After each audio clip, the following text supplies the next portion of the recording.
Good evening, Blues, and welcome to the Manchester is Blues show. Feels a bit weird, this chap's the first one in how long? 12 months? 11 months? Something like that?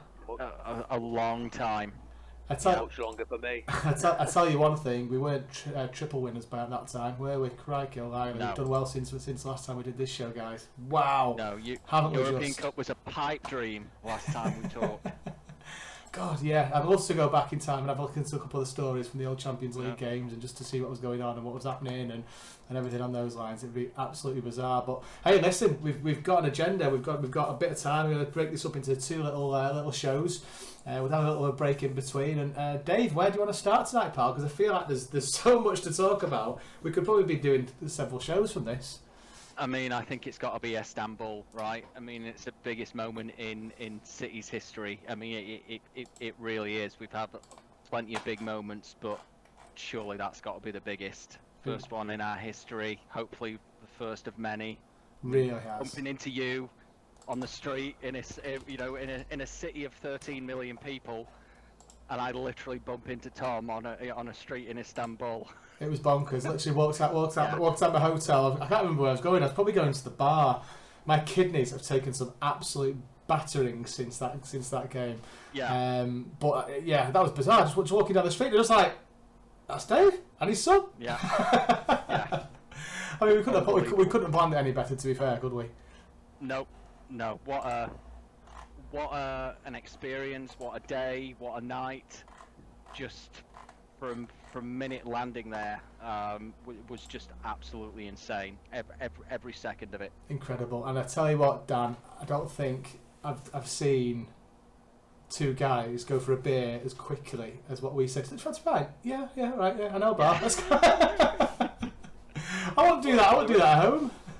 Yeah. For the rest of us unlucky few who couldn't afford tickets to go to Istanbul, I'll speak on the behalf of the majority who wish we were there, but no, it was outstanding on it, let's be honest. The whole occasion, the build up to it, we were all buzzing. Of course, we all had our pre-City game nerves hyped up to level 1 billion, but yeah, there wasn't anything a night like it, was it? It's strange because I remember clear like it was yesterday, our last podcast when we lost against Chelsea in the final a few years ago. Just to get rid of that, get rid of the non-Champions League wing hoodoo. We're here to stay now, boys. We're Champions League winners.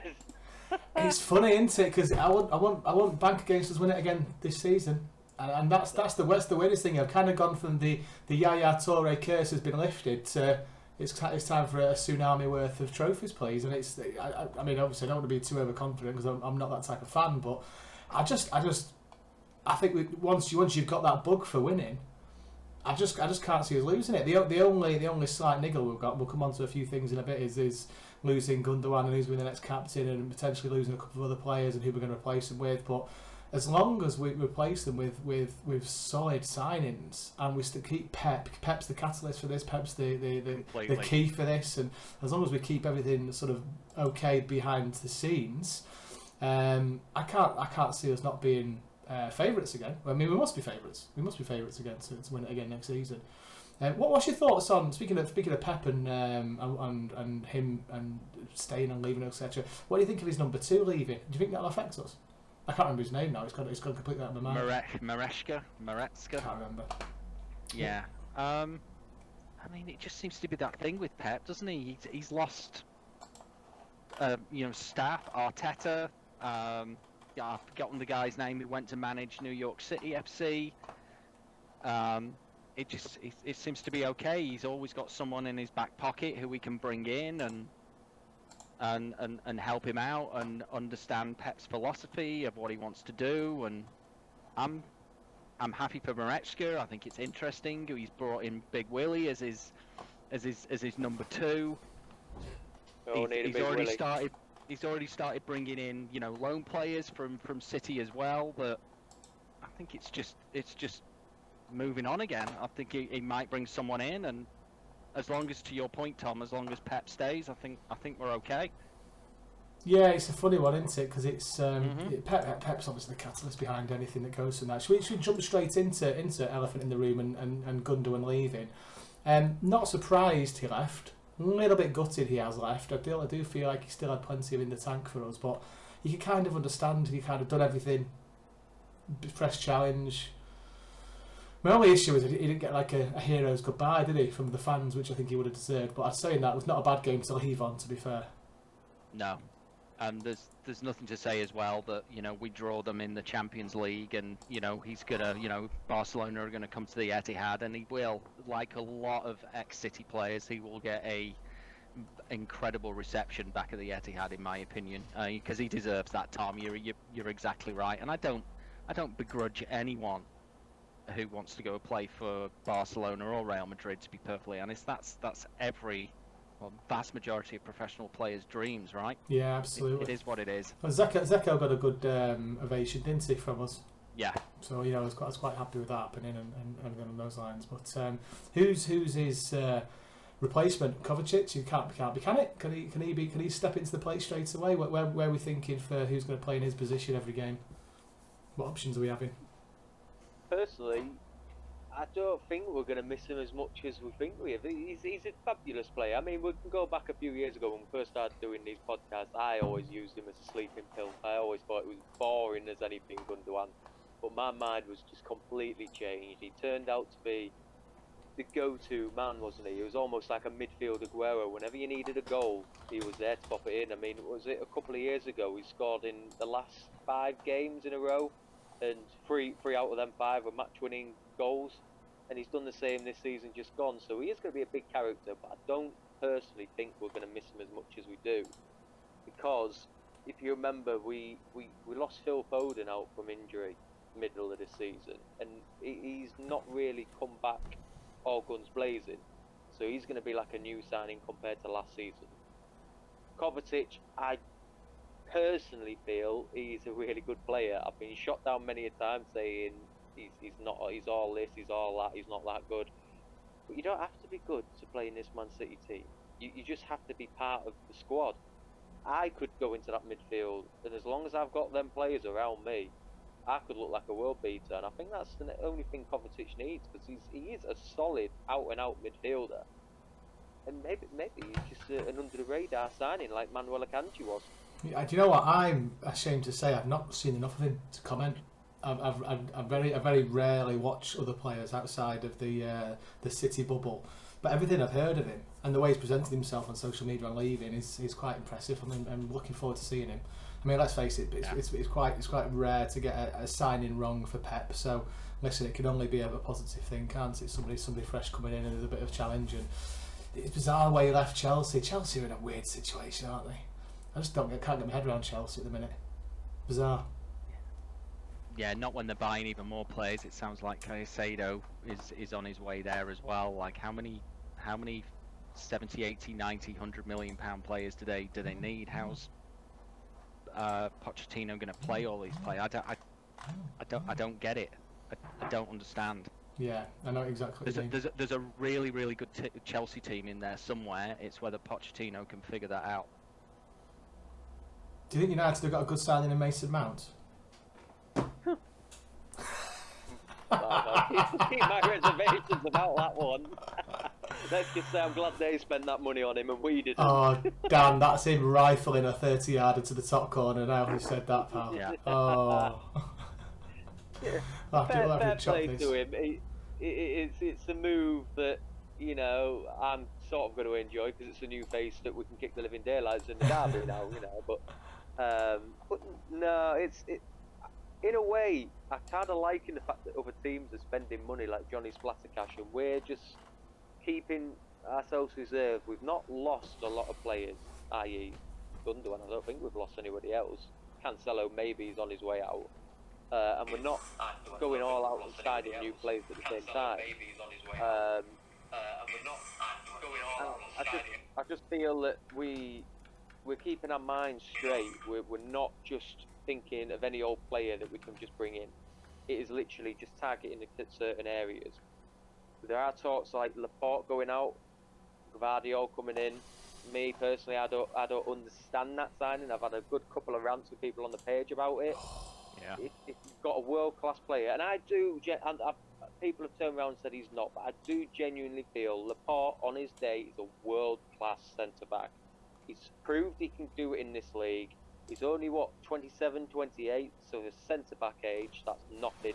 I just don't understand why we're going all out for what everyone tells me. He's young. He's probably the best defender in the World Cup. Big whoop. Big whoop. He's young and he's the best defender. We've got a ready-made world-class centre-back who's hardly playing a game, and people are saying he wants out. The only reason he wants out is because he's not playing.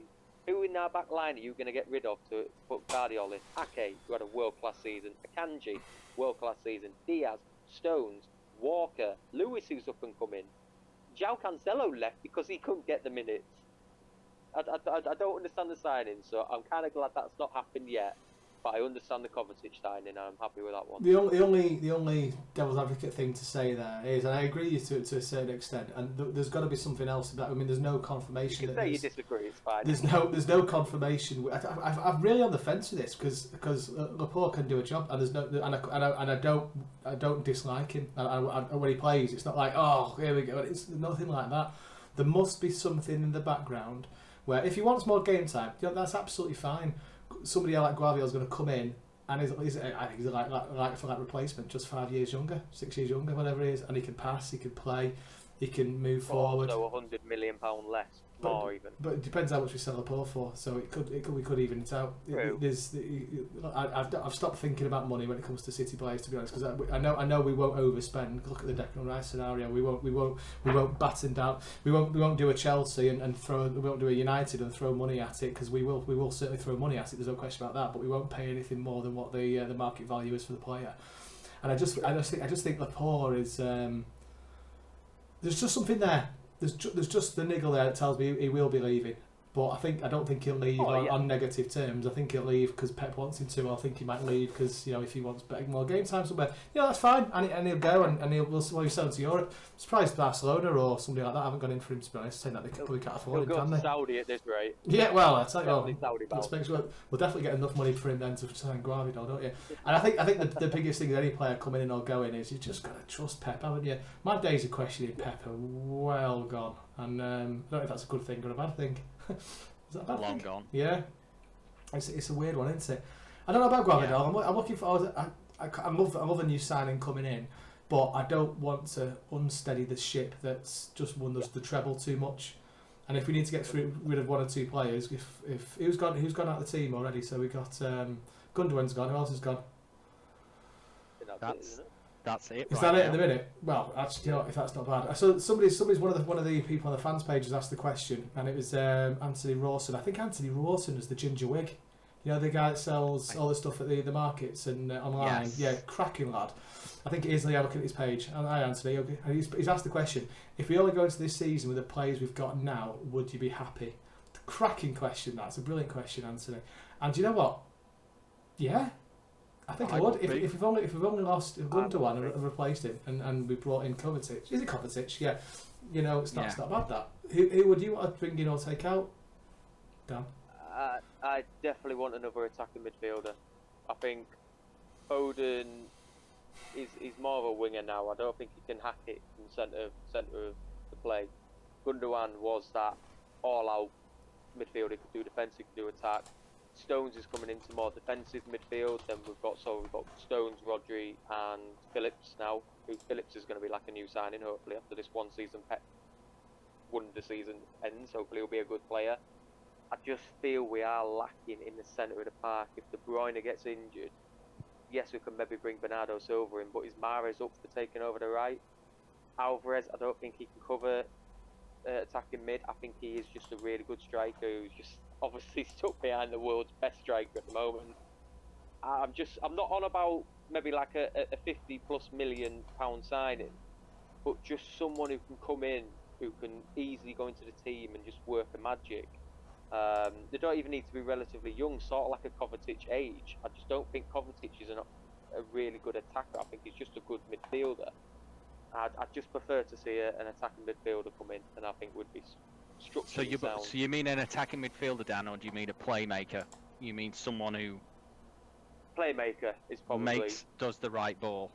Yes, So I yeah, think yeah. a lot of that is dependent on Bernardo Silva. I think it's crazy to think that we would sell him for 60 million to Saudi Arabia, and I don't think that he's 28. Why would he want to go to Saudi Arabia at this stage of his career? Like, we've got a European Super Cup to play for in the next few weeks. We've got a Club World Cup for the first time ever.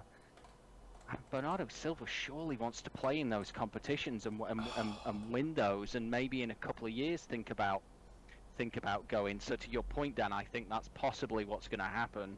It looked like last year that maybe Foden was being primed to take over De Bruyne, that position of being that visionary of looking around. But right now, if you were to say, well, if De Bruyne's not playing, you'd want to put Bernardo Silva there because he's got the experience and he is one of the best players in the world. I think 60 million is absolutely laughable. If Rice is 105, for me, Bernardo Silva is no less than 150. The idea of Bernardo Silva leaving makes me feel ill. Yeah, that's not an exaggeration. What a player he is. I'd be devastated if he left. Yeah, he set up the goal. You know what I'd like to see in the team rotation-wise? In fact, I'd probably change my mind in who I want to sign now. In fact, I know a player I'd love to sign and a way to work it. I'd love to see Jackie Boy in the centre of the park. I think he could become world class in the centre of the pitch. Put Foden out on the left, and as a backup winger, Harvey Barnes. He's Premier League ready. He can play on both wings. I'm not saying he's world class, but we can certainly get him on the cheap. English lad. I reckon he'd be a right signing. It allows Jack Grealish to move into the centre of the park, where I've noticed out on the left he becomes very isolated now. He's great on one-on-one, but I think he could add a lot more to his game if he was pushed centrally. Is he not gone to Newcastle? I think they've offered 35 million, haven't they? Newcastle, I think them, West Ham, maybe one other. Right. So let me ask you this question. You've put City in the likes of West Ham and Newcastle for signings there. Would you not be looking for Chelsea's, Barcelona's, Real Madrid type people? Nobody wanted Manuel Akanji, and he was one of the best centre backs in world football last season. Fair point. That's a good point. That's all I can say to that. I guarantee someone will come up and say, well, this guy was better and nobody wanted him, but... He's not got the microphone though, has he? You have. But maybe, I don't think that's a good thing either, but... it's one of them, any player comes in now, I don't expect him to be bad. They can have a horrific... Like, Nathan Ake, another prime example. From a relegated Bournemouth side for 40 million, another one of the best players in the league last season. My days of questioning if a bad player is being signed are out the window. I'll give him a season. Maybe not Phillips, he's still got a lot to prove on me, but I'll give him a season now. Do you know what you're talking about? Wanting a bit more. I mean, if Bernardo goes, we'll 100% need another option because we got Grealish. Yeah, we will. Grealish, Foden, De Bruyne, haven't we? Cole Palmer. How much game time is this lad going to get? If you're looking to sign Harvey Barnes, would you not rather just play Cole Palmer and give him time? I think his City days are over. Yeah. I think he's a good player, but he's not City calibre. I've never really truly thought it. He can score a good goal. We saw that last season in Champions League. I just don't think he's a City player. He's a 6'2" winger. You don't get many wingers, that's all. Is he 6'2"? I'm sure he's 6'2". Crikey. Big lad, Cole. Oh, wow. Yeah, that's why I was saying, like, when they were doing a bit of argy-bargy with the Spanish players with him at the weekend, I'm like, that's the last player, you're like, a Withenshaw lad. I would not be pushing Cole Palmer. Absolutely not. And I do want to say he is a good player before anyone shoots me down saying, oh, well, you undermine it. I just don't think he's City level. I don't think he ever will be. Wow. Right, couple more questions. Let's so Kimberly Shaw's mentioned Bernardo Silva rumours, and do we believe we stick to the same level of winning the treble, to win the trophies? We'll basically focus on the Champions League, European Cup, Community Shield, World Cup. So basically, do we stick at the same level? Do we still go with that mentality of winning absolutely everything? Yeah, 100% we do. I don't think there's any. I don't know necessarily in my mindset if Pep went out to go and win the treble. Yeah, he'd probably play each game to win each game. I know. Would Pep woke up like back beginning of last season thought, you know what we're going to do this year? We're going to go out and win absolutely everything. I think his mind was purely on the Champions League, and anything else is a bonus in my mind. Darren Madden, was Jerry Creaney the fattest player ever to play for City? No, Darren, that was Jamie Pollock. I tell you what, I mean, it wasn't exactly. Sorry, Jamie. Tom. Sorry, Jamie. It wasn't exactly fat, Tom, but Andy Morrison was a stocky fella. I tell you what, you wouldn't say that to his face, would you? I would not say that to his face. He's doing great at the minute. He's managing North Wales Club, isn't he? He's doing really well. Yeah, is it Oswestry? I can't remember. I see him on Twitter every now and then. I'll make sure he gets a copy of this message from you, Dave. Say that you're in America. He had a rugby league man's body. Was it Jamie Pollock that scored that own goal at Main Road? He chips it over one player and headed it over the keeper. Oh, it's phenomenal. That's when I was looked at my dad. I was like, "What's going on? What have you brought me to? What is going on?" Paul Glennon wants to talk about Pep's backroom staff. I feel like we've covered that, or lack of it. I think Pep will have something in mind about what to do. There'll be somebody somewhere. Apparently, Juan Manuel. He was in 40 Towers. Yeah. that old dude that left about 2 years ago. He was Pep's number 2. Oh right. He's apparently on his way back. If you're going to bring, here's a question for you then. If you're going to bring in a youngish ex-footballer with Pep's sort of mentality for football and Arteta-esque type midfield, just attacking midfield, there must be a couple of managers out there or semi-coaches that must be able to take on the batter. I was just about to say the same thing. Zabaleta. I think he would be phenomenal, because I think as well he would. I really rate Alvarez. 12 months ago, I was raving more about Alvarez than I was Haaland. I was more excited because I knew what Haaland was going to bring, and I think Alvarez was a bit of an unknown entity. But having watched him, I knew how good he was going to be. I want him to get more game time this season coming up, and God, it'd be great if Zabaleta came back, absolute legend, and just put his arm round Alvarez. And make sure he gets that game time, because I don't want Alvarez going anywhere. I'm kind of hearing rumours already. Didn't I see something the other day that Arteta is going to do a £65 million bid for Alvarez? And yeah, right. I saw Bayern Munich having him as a number 2 option to Harry Kane, which is not. He's not leaving City. No chance. Well, just to be fair, someone came in for him middle of last season, didn't they? They offered a thing, and he signed a contract the day after. Who else? Duncan Ferguson. He left Forest Green. He could come in. Duncan Ferguson. Duncan Ferguson. Duncan Ferguson. Did I hear that right? David. Oh, dear. You've had too much sun. Yeah, probably. I'm trying to think. That for me would be. I'm with Dan. I think Zabaleta all day long. Zabaleta's a great shout. Right, next question. Steve Betts. After the treble, what makes a successful season this time around? That's a brilliant question, Steve. What's a successful season? For me, it's winning the Premier League. I want to win the Premier League. 4 in a row. 4 in a row. 4 Premier Leagues. Yeah. Sorry, I was thinking trophies then in my head, but yeah. No, sorry. 4 in a row. But surely. This is what I was saying a few minutes ago about Bernardo and really Pep, the club as a whole. We want to win this European Super Cup because we've never won it before. We want to win the Club World Cup because we've never won it before. Then really establish ourselves as, honestly, we are the best team in the world. So I think there'll be 4 in a row, European Super Cup, Club World Cup. Are you? If we won those 3, I'd be happy. I had a very in-depth conversation with my wife a few weeks ago about going to Athens. It basically ended up saying if I go to that, I'm going back, and not she's not going to be here. So I don't think I'll be going to that game. I think we're going to Wembley, going to Istanbul, and a few other lad things away. It was just kind of like, yeah, I'd probably better leave the Athens game and just happy with a season ticket. Crikey! I thought she understands that, but yeah, it's one of them. And also, that's a Wednesday night, which is rubbish. In fact, we're gonna come on to the boycott, the Charity Shield, but on a Wednesday night for a trophy competition is ridiculous. Do you remember the Champions League being on like a Wednesday and Thursday night? I seem to remember United played Barcelona on like a random Thursday. which was I remember that. ridiculous. When Barcelona, that was Pep's Barcelona. That was Pep's Barcelona as well when he beat them, I think, if from memory.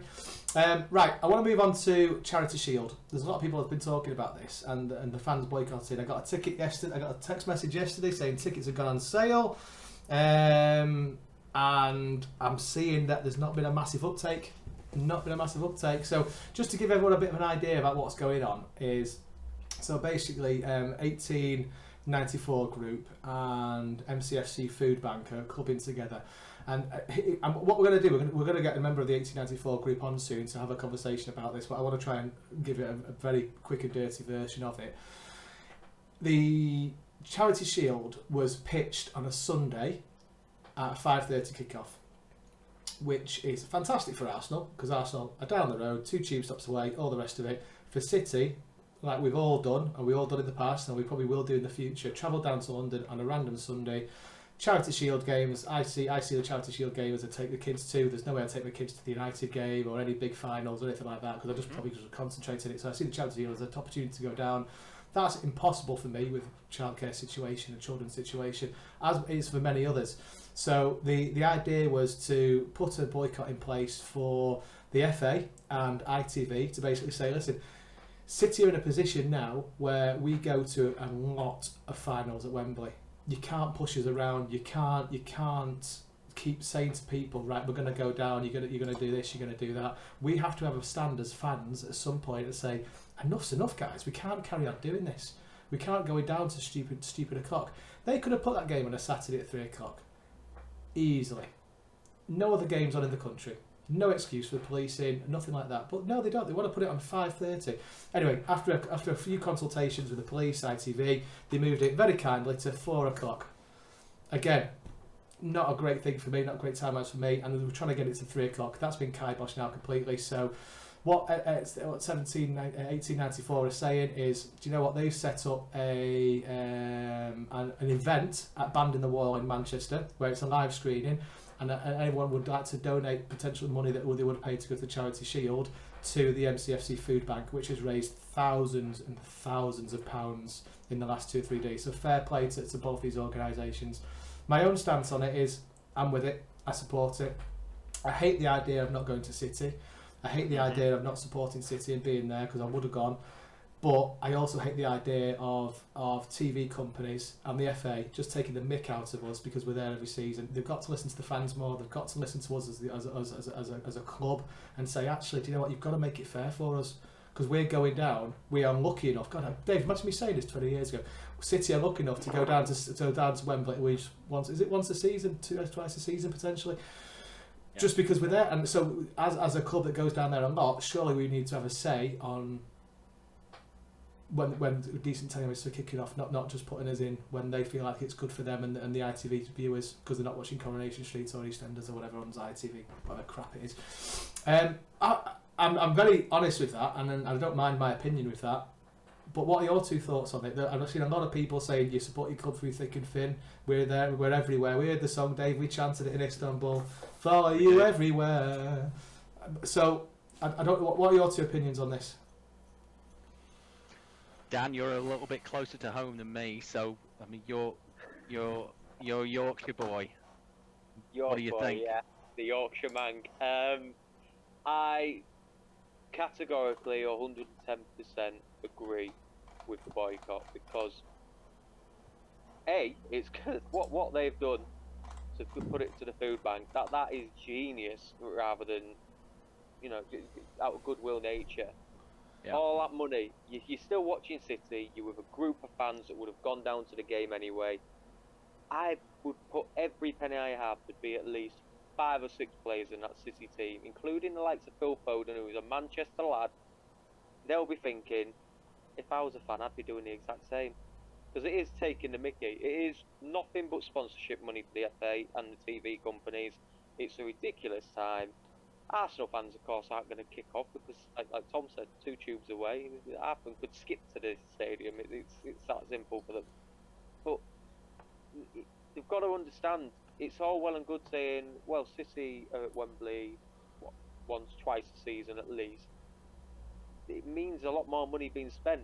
And if you're going to marginalise the whole club that's there more times than any other team, you're going to lose a lot of revenue. So they've really got to start thinking that themselves. And I know someone's going to come back and say that the tickets that don't get snapped up then will get passed on to other football fans or conglomerates or something like that, business corporations and what have you. Tickets will get sold, but it's a standpoint that, as a fan personally, I do not find any fault with it. If it was pushed back to Sunday at 1 or 2 o'clock, I might make the exception. But like Tom said, stick it at 3 o'clock on a Saturday. Everyone can then have time to get back on a Sunday. You're not missing out on work the following day, so you're not losing money. It makes more logical sense. We've been down to London and beyond, i.e. Southampton, Portsmouth back in the day, at 3 p.m. on a Saturday. There's, like Tom said, there's no other games. What's the issue? And if anything, there's more people watching the game because it's Saturday night. What is the ticket allocation, Tom? What were City and Arsenal fans given? It was similar percentages to the FA Cup, which it's not 50-50, is it? We kind of got, was it 35%, 40% of the stadium? Yeah. Remember? 35. What's getting about 35,000 seats. I would think about 35. What's going to happen? What's going to happen is, if you remember, so basically Wembley seats obviously all different prices. Expensive seats are normally behind the goals in the first tier. They're obviously the good seats. All the cheap seats at the gods in the tops at the backs where I sit. And what'll happen is everyone will get the cheap seats, so they'll sit up at the top. So people that are going, I've got absolutely no problem with any City fans that go. I've got no issues with that whatsoever. You've got to make your own choice in life. But what'll happen is all the expensive seats around the goals, around the bottom tier, will all be empty. It'll look horrible on TV. I hope it does. Anyway, I hope it puts a point across. I hope everyone does. If they do go, do sit in the gods to make the point known. And I see a lot of people having a whinge and a moaning about, actually, what, you've got to support your club, you've got to do this, you've got to do that. But actually, you've got at some point, fans unite. I mean, look at fans in Germany. They don't like something, they'll all stand up and walk out. And you know what? Before you know it, they'll get what they want. And it shouldn't be down to City to do this, because it could be anybody. This could be anybody. This could be Leeds. This could be Newcastle in a couple of years once they've built their team. This could be a lot of big teams. Hopefully not United that end up doing this from the north. So we've got to start it somewhere, and I hope we do get support from other teams in the south. I really do. They probably don't care as much because obviously it's just down the road for them, for the Chelseas, Arsenal, West Hams. But I do think in my heart of hearts, real football fans would understand what we're trying to do and why we're doing it. I agree. Right. What happened to the whole thing, when England were going around the country, and playing that was great. Stadium Alight and whatever, and the FA Cup semi-finals used to be at Villa Park or Old Trafford, or whatever. What? I mean, Dan's right. This is just money. What is wrong with us saying we're going to start playing these games, around the country? Why does it have to be London? £10 a pint. Bloody time. £10 a pint. Yeah. And it's ridiculous. It's so much money. So much money. Right, we're going to end this here, lads, for this half. We're going to take a little break for 5 minutes. We'll come back on.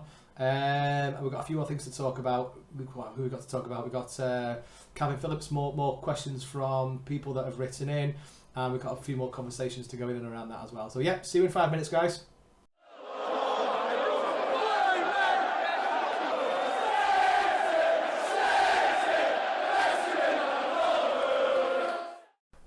Quick comfort break, and we're back. Dan, let's see your vibrating toy again, just for everybody. Okay, so a muscle gun. Of course it is. From of course it 14. Is. Whatever keeps you happy at night, my friend. That's fine. Just why I smile. It's not even 8:30 yet. Right, let's move on very quickly before Dan gets ruder. Right, so we need to talk about Calvin Phillips. So there's been so much speculation about this lad. I'm feeling a bit sorry for him now. It's getting a bit silly. This documentary looks good, by the way. I'm really looking forward. I'm surprised City have sanctioned something like that. But actually, normal City players, they come in, have a bit of a slow and steady start, and then they really ramp up, don't they? And so I'm looking forward to see what Phillips can do this season. And I'm just hoping he gets the opportunity. What's your thoughts, Dave? I like Leeds fans. I think we've always had a good relationship with them. Like all the times I went to watch them, at Main Road, in the North Stand, they would be there, and no real animosity. I think Leeds fans now are very appreciative of Calvin Phillips. I think they like him, and they've told us City fans as well that you're getting a player here. Like, didn't they call him the Yorkshire Perlo or something? Like, he could. I think Leeds fans, who I've got a lot of respect for, said you've got a good buy there, and I don't think it worked out for him at City the first season, but did it for Grealish, did it for a variety of players at City who are now some of the best in the world. You've got to give him an opportunity. 'Cause, as you said, Tom, we trust Pep. Pep doesn't like someone, he's going to go, yeah, all right, then you can go out on loan, go to Girona for a year, and then we'll take it from there. He's not done that with Phillips. He's given an opportunity, and it's second season, isn't it? I think Phillips will be decent cover for us in this is, as I said to you before on the page, 7 competitions we're in. 7. We need Phillips, we need Kovacic, we need all these players that we're kind of thinking, oh, should we get rid of, should we loan them out? No, we don't want any of them to go, because with 7 competitions we need every one of them. Yeah, we've not got a massive squad really of players when you look at it. It's an absolute myth that people says we've got a huge squad. Granted, yeah, we've got a squad, but not all of them are first team regulars, are they? So let's be realistic about where we are with that. And we've got some fantastic players. Just a quick hello to Liam Costello and Tom Young. Hope you're doing well, lads. It's been ages since we spoke to you both. Tom Young. Yeah, hope you're doing well, my friend. Our own City boy in situ. He's now a member of the Man City media, isn't he? Good lad. That's what I like to see. Well done, lad. Well done. That's what working for Manchester is Blue can do for you guys. You see, one day you work hard enough. I hope so. You'll do well. Did anyone recognise you? Did anyone recognise you, Tom, in Istanbul? Yes. Navidastri. I got a couple of times saying, "You're City Dave, aren't you?" Like. How do you know Bizarre. that? For 13 million people, how do you know that? I tell you what, it's not a good thing when you're half cut either, walking down a street full of people. Tom! What have I done? You forget you do this sometimes. Yeah. Bizarre, really bizarre. But listen, Phillips needs a fighting chance, needs an opportunity. I agree. Don't like the idea of selling him. Really looking forward to this documentary. Is this documentary done by City, by the way, or is it outsider thing? Because I can't imagine City personally doing something like this. But they've approved it, haven't they? Yeah. I know City have approved the documentary, but I don't know who's produced it. Yeah, either way, I'll try and get some more information about that. We'll share it on the page that comes out. But moving on from Phillips, we talked a bit about Gundogan leaving. What's everyone's thought about captaincy? And obviously it's down to the players. The players all get a vote, and they'll vote every season that comes in for this. Gundogan's got this. The obvious players to me is the Kevin De Bruyne's, but I just think Ruben Diaz. I think Ruben Diaz is going to be the next captain. What do you guys think? You're both nodding, so I'm assuming that's a. Me and Dan have agreed on everything today. This is quite a turn up. I don't like the fact that we have 4 or 5 captains. I think it should be one person who you look up to, and I get it when they're injured, it needs to be someone else. I've never been a big fan of this, of having 1, 2, 3, 4, 5. It needs to be someone who the whole squad can look up to and go to advice, like Company. We didn't have Company, Silva, Aguero, whoever else. I would never want De Bruyne because he is the most hot-headed player. I mean, his head looks like it's going to explode sometimes when he's playing, and you don't want that. You need a cool, calm head, and for me, that's what Company was and why he was so successful as a leader, and that's what I see in Diaz, and that's what I see in Rodri.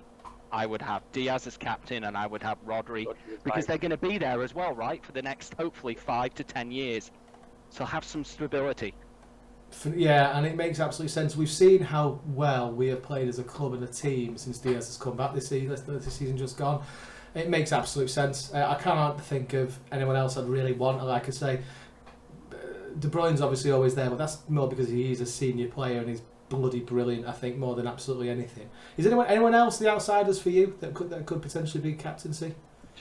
I'm gonna throw a different one at you because I thought he was phenomenal last season. Akanji. Do you know what? No, I didn't even think of him. He is for 15 million. What were Dortmund thinking? He is some player, and he didn't put a foot wrong. And you can see that the other players have a lot of trust in him. And that's the thing about a captain or a leader. You've got to be able to trust them. And I saw that with Akanji last season, that he came in, and I think every player at City after 2 games was like, bloody hell, like where did he come from? He's just phenomenal. Play multiple positions, doesn't let you down. So it's an outside one, Dan. It's going to be Diaz or Rodri or KDB. It's like an outside chance, just like outside bet at 50 to 1. I'd kind of throw Akanji in there. Question for you: what about Johnny Stones? Johnny Stones. See, as you know, Tom, like I'm over in the States now, so I mean, I wish I was at the games every week. It appeared to me in Istanbul with 20,000 City fans. No, Tom, John like Stones I'm over the most popular player with fans. Haaland's something, right? But at the games, I just got this feeling, this vibe when I was there that John Stones is just like on a different level with the City fans about how they adore him. He just it's ridiculous. He's godlike. I heard his name sang more in that 24-48 hour period before and after the game more than any City player I've ever heard. I think it's just a brilliant song as well, to be fair, but every bar, pub, winery, kebab shop, whatever it was after that game and before that game I heard his name ringing the streets. It was fantastic. It was brilliant, and long may it continue. I still think we'd sing it when he leaves as well. How old is John Stones? 29. Oh, amazing. So we got him for a couple more years yet, haven't we? He's not going anywhere. No, he is. He's only going to get better as well. And from my perspective, you're talking about international level, I'd be building the team around John Stones. Interesting. I really would. Interestingly, though, we never thought about him as captain's material either. That's interesting. That it was always Diaz, wasn't it, straight away? But I never ever thought about John Stones as being a captain. I'd very much like to see what he's like. He's a bit of a laugh and a joker in the changing room, isn't he, as well? He does like a laugh and a dance, which is nothing wrong with that. But Good mates with Walker, yeah. Mm-hmm. There was some songs about Kyle Walker being sang as well, which I definitely will not repeat on this. No. Maybe the late night version if we do one.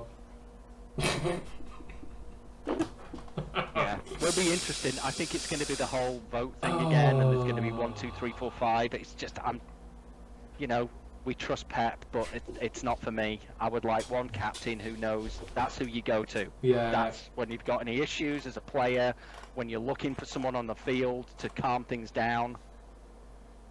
That's you go to Diaz or you go to Rodri.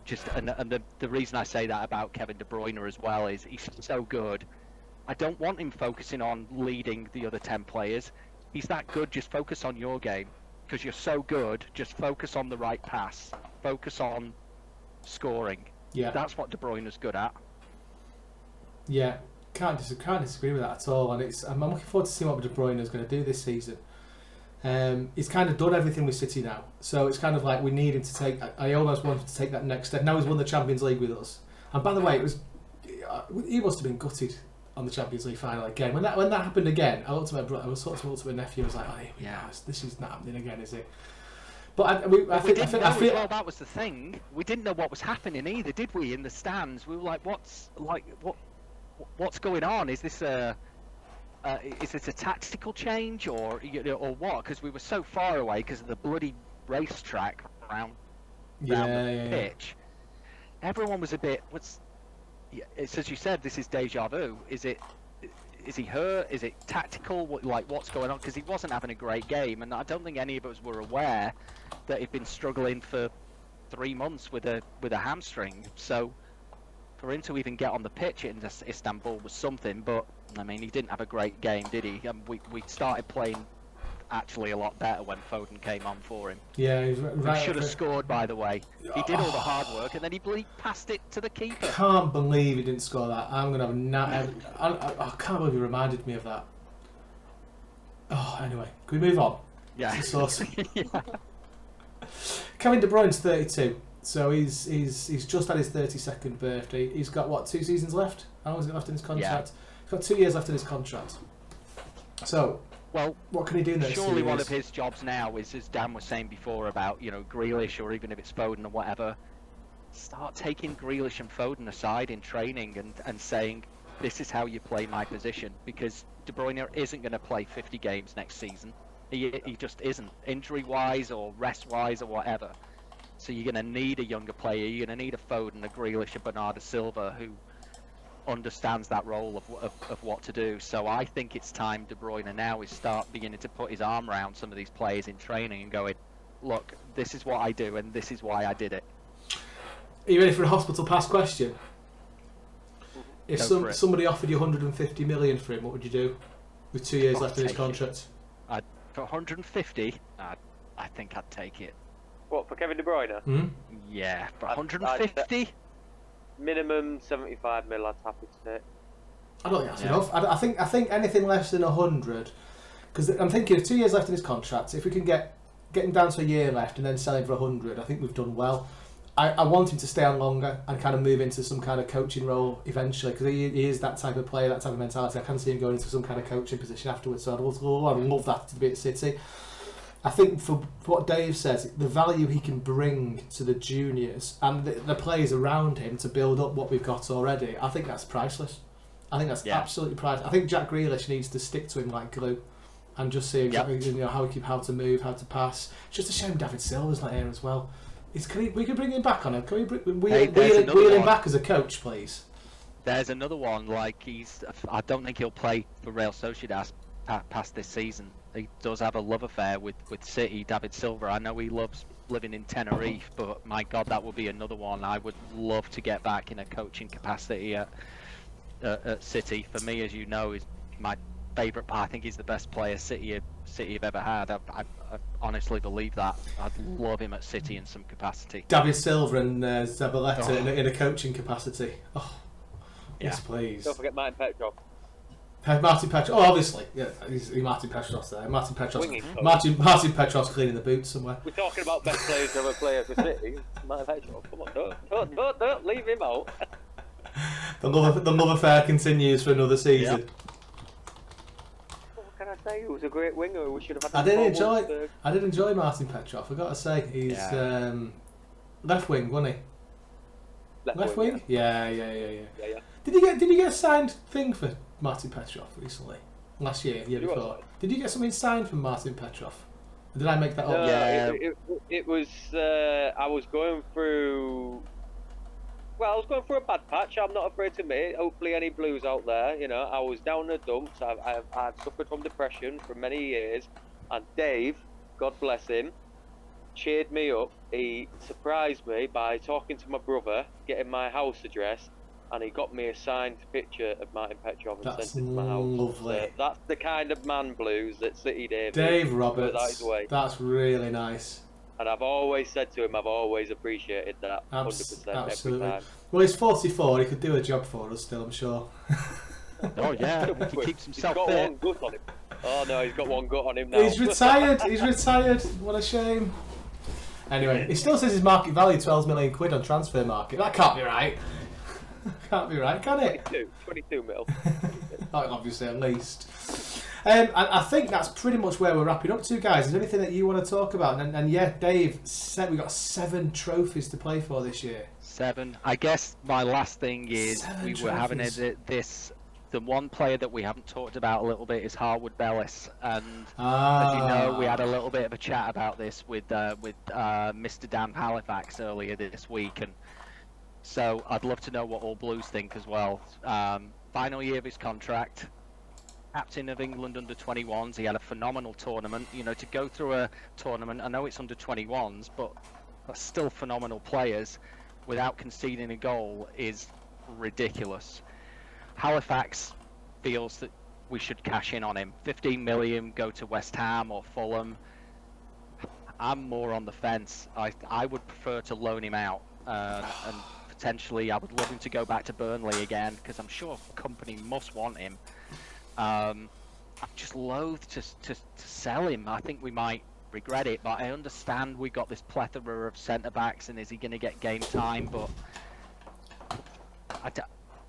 I just think we'll regret something like 15 million. You know, they'll sign, and in he'll have a great season at West Ham or Fulham, and then he goes for 60 million to PSG or Newcastle or something like that. You know what I mean? I'm just.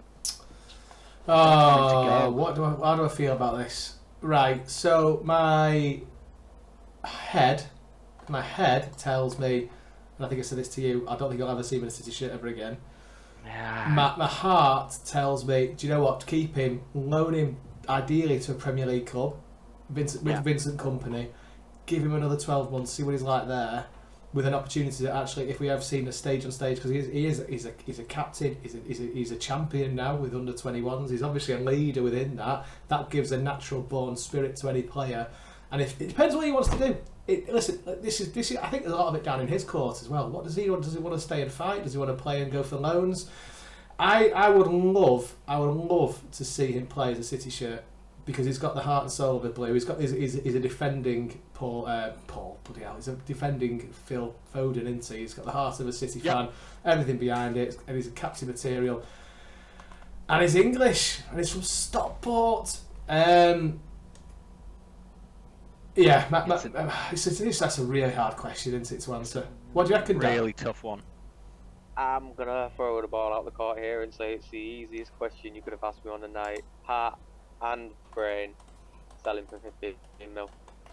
He will never play for City in a first team Premier League match consistently. I just don't think he's there. Great player, a bit like Cole Palmer, great player.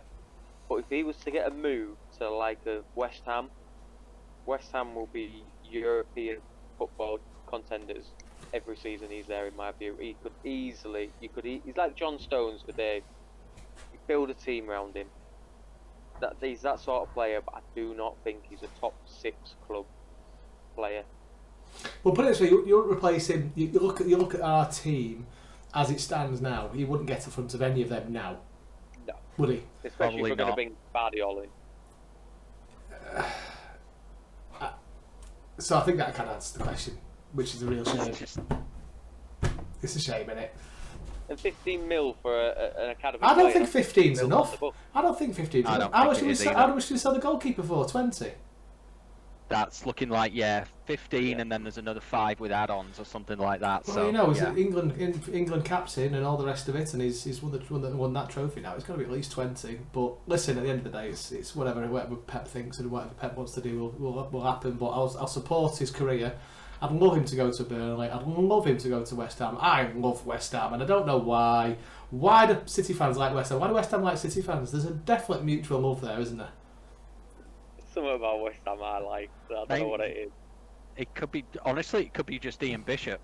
Bish on Zabaleta. That's a big connection, Bish, because he loves Blue Bish Hammer, right? Is his Twitter handle or something? Like he loves us both unconditionally. I honestly think Bishop's got a lot to do with that. Why there's this affinity between the two clubs.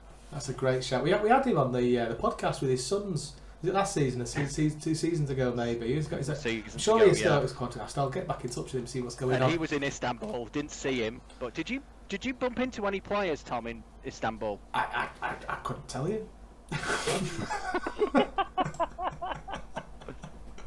Because you just know, like Andy Morrison, you would have been there. Bish was there. Who else was there? Paul Dickoff. You know, all that old school guard who just absolutely loves City. I think Whitley brothers were there in some capacity. I just didn't bump into any of them, which I thought I might do. You know, as I said on the page, I bumped into Edwin van der Sar on the on the plane. I hope he's all right, by the way. So yeah, again, definite shout. I know we put this on the page, but it sounds like he is somewhat recovering now, which is brilliant. All rivalries aside, I can't begin to tell you, like just bumping into him on the plane in Amsterdam, and then talking to him in Istanbul, about the nicest guy you could imagine. Was so nice to me and to my son. Having a real chat with us about football and whatever. Just couldn't believe how nice he was. So, geez, absolute best wishes to him and speedy recovery. And on that note, unless you've got anything else to say, for the first time pre-season, should we say goodbye? City till we die. Come on, Blues! Cheers, lads. See you soon. Take care, boys. Cheers, bye. Right.